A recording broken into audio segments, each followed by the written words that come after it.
President. Senator Stein, for what purpose do you rise? To debate the bill. Senator Stein has the floor to debate the bill. Thank you. Members of the Senate, last night there were about 20 people in the gallery because you tried to sneak this bill through without letting the people know. Well, look around you. This is the result of people talking from 8 p.m. to midnight last night. Wait until they read the paper this morning or read the paper over the weekend. The lesson is pretty clear. When you infringe upon people's fundamental constitutional rights, you spark them to action. The purpose of this bill is to make it harder, more onerous for healthcare professionals to provide women access to a constitutionally protected medical procedure. It does it in a number of ways. It limits a woman's ability to pay for the services by denying them access to insurance. This is so even though the Affordable Care Act requires that there be no taxpayer money go to pay for an abortion. Yet, you all say that no one can get health insurance through the exchange that has abortion coverage. The bill also interferes with local governments' decisions about what health care benefits to provide their people. This is but one more example of you here in Raleigh telling local communities that you know better than them what their people merit. No one believes that abortion should be performed for sex selection. But this bill authorizes a disgruntled spouse or guardian to bring a civil action against a provider making such an allegation, introducing a threat of litigation and massive fines.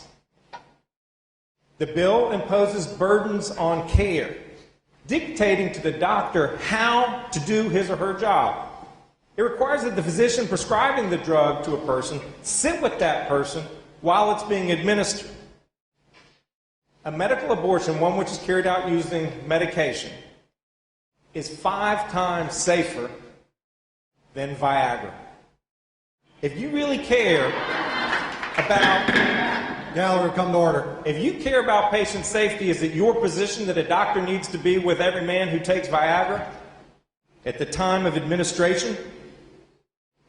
You are creating standards for clinics that they cannot achieve by requiring that they become ambulatory surgical facilities. It is entirely unnecessary. Abortion clinics are already intensely regulated by the Department of Health and Human Services. You were essentially tripling the requirements on them for absolutely no medical purpose.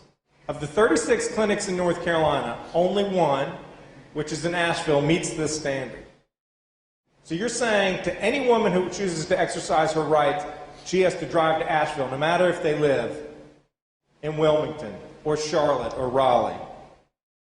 These standards include things about ventilation systems and surgical sinks and the type of linoleum and the type of paint, things that have absolutely nothing to do with what happens in a clinic.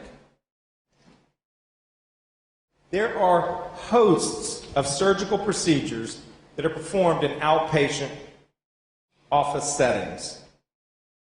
Hysteroscopy, surgical treatment for miscarriage, endometrial biopsy, ovum retrieval, draining neck and intraoral abscesses, changing tracheotomy tubes, minor ear surgeries, reduction of nasal fractures.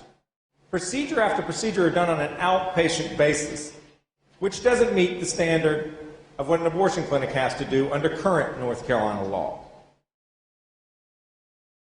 The reason is clear.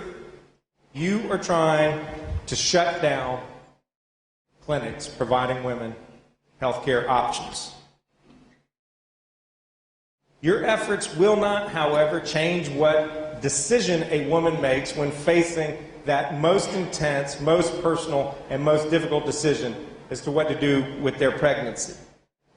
And the sad irony is that the result of your bill will cause more unwanted pregnancies to occur, because the bulk of what these clinics do is provide reproductive health care counseling, family planning, and reproductive health care. So by shutting them down, you're denying women access to the birth control that keeps them from having unwanted pregnancies. Furthermore, you shut them down, women are still going to want to have abortions. We, as a state and a nation, have been there in the 60s and 70s. We know what the consequences are. Please, let us not go back to those days. The irony that you all attach these anti-abortion provisions on the anti-Sharia law is really astounding. Excuse me, Senator. Yes. This will be the last warning for the gallery. Your voices will be silent. If there's any more disturbances from the gallery, we will clear the gallery. So there will be no more warnings from the chair. Please remain silent in the gallery. Your senators on the floor are the only voice on this matter, and they're the only ones that will be heard. Senator Stein, you have the floor. Thank you, Mr. President. The stated public policy of the anti-Sharia law reads, in recognition that the United States Constitution and the Constitution of North Carolina constitute the supreme law of this state, the General Assembly hereby declares that it to be the public policy of this state to protect its citizens from the application of foreign law that would result in a violation of a fundamental constitutional right of a natural person. That's what this bill says. It's about some foreign law, anti-Sharia law. There's not a single instance of anything like that appearing in the North Carolina courts. And yet you're playing to people's base fears by promoting this.